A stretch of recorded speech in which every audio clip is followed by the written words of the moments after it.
નમસ્કાર દર્શક મિત્રો, એસડી ન્યૂઝ ગુજરાતી ચેનલ પર આપનું સ્વાગત છે અને હું આપની સાથે વૈશાલી પુવારુ કરીશું નજર આજના સમાચારો પર।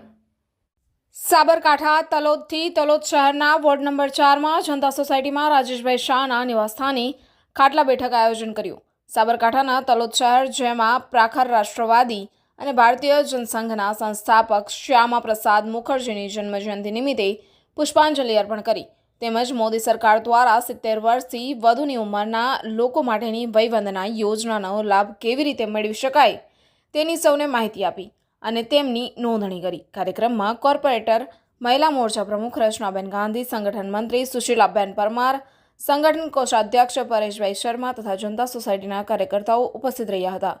Reporter Paresh Sharma, SD news Gujarati, Talod, Sabarkantha. વધુ સમાચારો જોવા માટે બન્યા રહો એસડી ન્યૂઝ ગુજરાતી ચેનલ પર।